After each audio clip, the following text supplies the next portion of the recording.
Released by Nexon, MapleStory was once one of the most popular games in the world.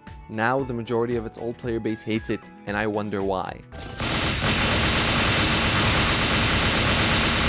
Oh. Once you log in, you're hit with that iconic sound that would never get old. While other games of that time like Modern Warfare 2, World of Warcraft, League of Legends were objectively better. The music and the art style of the game are timeless. Genesis, Illenia, Perion, Kerning City, Orbis, each location had its own distinct sound that would elevate the experience.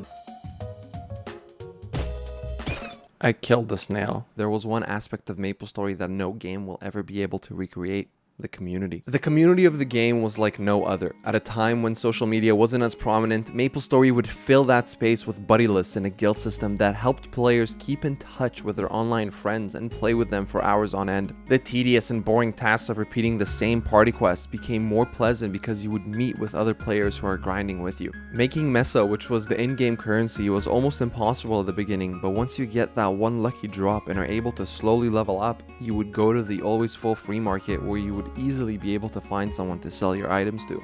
But the game now seems to reject the reason for its success, and it completely rejects any new players at every single step of the way. Starting with the client, it feels like getting fucked by a man with AIDS. You get fucked twice.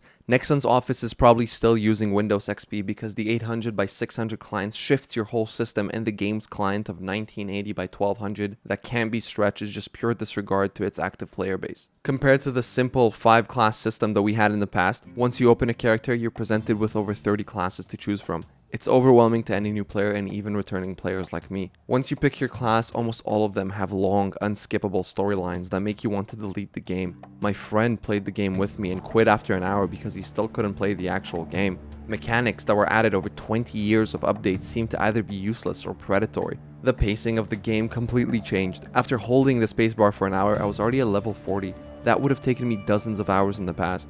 The world feels empty, and it's not because there aren't any players, but because Nexon focused on 15 to 25 hours of solo gameplay until level 210, which is now considered to be the early game. In addition to hour-long daily quests, the addition of the Legion system that gives you additional skills and stats for your characters forces you to play classes you don't like for faster progression on your main character. Nexon is trying to turn MapleStory into a full-time job that you have to pay to be in. They introduced ridiculous gambling pay-to-win mechanics and were faced with so much backlash that they had to create a new server, which is now their most popular server, Reboot. While Reboot has many advantages such as the elimination of pay-to-win and faster progression, it also focuses on solo gameplay. You are limited in the items you can transfer between your characters, and trading is completely disabled. Their most popular server removed the whole merging aspect of the game. Now you could say that we could play on a different server, but the progression in Reboot is much more enjoyable compared to other servers that it just doesn't make sense for new players to not play there.